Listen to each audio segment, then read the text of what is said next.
Bueno amigos, estamos de vuelta aquí en Asia Pacífico 2024 y vamos a hablar acerca del tema de la transición a energías limpias, electromovilidad y movilidad sostenible. Y precisamente tenemos la opinión del experto que nos visita, que es el investigador Marco Hernández del Instituto Mexicano de Transporte. Gracias por estar con nosotros. Es un gusto, muchísimas gracias por la invitación.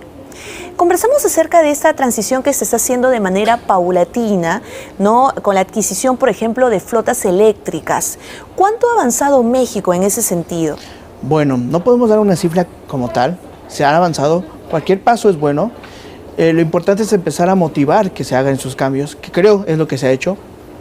Tenemos algunos muy buenos proyectos que se han implementado en varios estados, los principales que son la Ciudad de México como capital, Nuevo León en la parte norte, que es una economía muy importante, Jalisco en la parte de hacia el Pacífico, Yucatán, que es uno también de los que ha impulsado su transición hacia transportes limpios. Entonces creo que hemos avanzado, es lo esencial. Ahora, tú me decías que no solamente ha quedado en un planeamiento, sino que ustedes ya tienen un caso concreto que pueden compartir, ¿no? Y debatir aquí en el foro. Son varios casos, pero los que puedo mencionar son el de la Ciudad de México, el Metrobús. ¿Por qué? Porque es uno de los más importantes. La línea 3 y línea 4 del Metrobús pues transportan alrededor de 190,000 personas diariamente. O sea, es una cantidad muy importante. Sí. Y pues bueno, o sea, son 60 autobuses que tienen para transportar a esas personas. O sea, es una planeación estratégica para gestionar estos idas y vueltas de sus camiones para transportar esa cantidad de personas.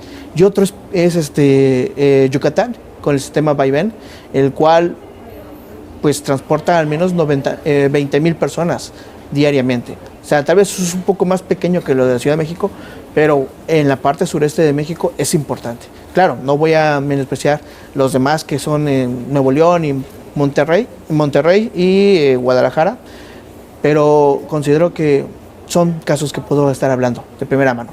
Claro, y lo importante es que ya ha pasado de ser un plan estratégico a una realidad concreta y que ya se puede debatir, se puede deliberar qué experiencias se pueden compartir en ese sentido. ¿Cuáles crees que son los principales retos que tiene APEC en cuanto a movilidad sostenible? Bueno, son varios, y eso es en todas las economías. Uno de ellos, que se busque la parte de integrar a todos, homologar diferentes cosas, apoyarnos mutuamente. Considero que el empezar con la forma de generación eléctrica puede ayudar. Buscar tecnologías más limpias que ya se tienen investigaciones. El hidrógeno es uno de ellos, que puede decir que es esencial para, sobre todo, el transporte de largo itineraje, que es el que camina más allá de 400 o 600 kilómetros. Ahora, lo interesante es que ya estamos con una concientización que tiene que ver con los acuerdos de París. Hablamos, por ejemplo, que aquí en Arequipa ya se habla de una planta de hidrógeno verde, por ejemplo, que habla acerca de que las autoridades y todos en realidad están sumando esfuerzos para poder contribuir, ¿no? Y no hacerle daño al planeta, mitigar todos los daños. Sí, claro. De hecho, una parte importante, sobre todo de este tipo de plantas, como la que tú mencionas, es la generación del hidrógeno verde, el cual ayuda muchísimo, ya que se extrae del mar o del agua y se ocupa energías como la solar o la eólica para poder obtener este hidrógeno. Es tecnología un poco cara, muy pocos se están animando a hacer esta inversión, pero bueno, un paso darlo es muy importante, es esencial. Ahora, ¿cuál sientes que hasta el momento sería la principal traba, que también esa palabra se puede transmitir o transformar en reto, ¿no? Que está frenando de alguna manera esta transición para que se dé de manera más rápida en todo caso? Yo, antes de mencionar rápida, yo diría que sería paulatina, ordenada. ¿Por qué? Porque acelerar todo tampoco es muy bueno, tampoco dejarlo al último, ¿no? O sea, tenemos que generar acciones estratégicas para hacer ese cambio. Uno de ellos, por ejemplo, México, en la parte de la Secretaría de Infraestructura, Comunicaciones y Transportes, generó lo que se llama el lineamiento de mapa del transporte terrestre, en el cual se toma cómo se pueden hacer estas pequeñas adecuaciones al transporte para cambiarlo o hacerlo un poco más eficiente. Entonces, yo no considero que podamos decir que sea rápido, tiene que ser paulatino, y el reto es exactamente cómo hacerlo, cómo se tiene que hacer. tenemos algunos países hermanos asiáticos que han logrado ya transicionar gran parte de su flota vehicular a eléctrico y han tenido resultados importantes, tanto que se posicionan como vendedores de vehículos eléctricos en nuestras economías. Ya que estamos hablando obviamente del bloque Asia-Pacífico, tenemos a China como uno de los principales referentes en todo caso, pero siempre teniendo en cuenta de que estas experiencias que están debatiendo tienen que tener muy en claro que cada escenario es diferente, sobre todo por el tema de geografía, ¿no? Así es, claro.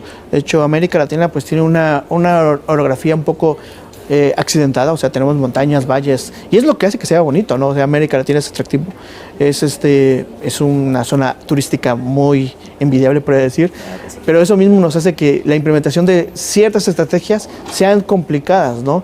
Por ejemplo, rutas de montaña, por ejemplo, ustedes que tienen Machu Picchu, que tienen que bajar y subir, para un vehículo eléctrico tal vez pueda ser un poco un reto en el tema de las baterías, el tema de larga distancia. Igual en México, tenemos zonas con muchas montañas que nos impide pensar cómo hacer esto. O sea, no es imposible, nada más es pensar cómo implementarlo y cómo hacerlo gradualmente. Ahora, hablábamos acerca del tema de presupuesto, ¿no? Cómo hacer una planeación estratégica para que cada acción sea consciente y sepamos, por ejemplo, cuáles son las rutas reales que podría tener un vehículo eléctrico para no gastar más de la cuenta y tener un ahorro también en el tema de movilidad, ¿no? En medio de esa transición. Sí, claro. De hecho, yo diría que empezaríamos con nosotros mismos planificando nuestro día a día, nuestra ruta, ¿no? O sea, yo sé que tengo que ir a mi trabajo, que tomo tal vez tantos tiempos, tantos kilómetros o millas, entonces tal vez tomarlo, y si voy a ir al supermercado o a la farmacia o a recoger a los niños, tomar en consideración eso para entonces ver cuál sería lo más óptimo. Es complicado, es complejo, pero tenemos que empezar a quitarnos esa idea de que voy a tener cerca un sistema de recarga, ¿no? Y ahora, hablando de presupuestos, es lo mismo, hacer una planeación estratégica, haciendo estudios de cómo son las rutas.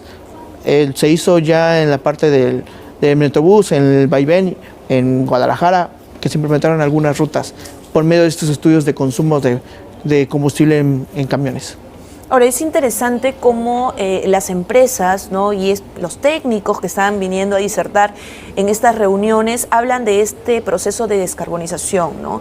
Ya está en agenda, ya está dentro de los planeamientos de las empresas, que es sumamente importante. Sí. Porque hablábamos acerca de este cambio paulatino, pero obviamente siempre tiene que haber un primer paso para dar el cambio.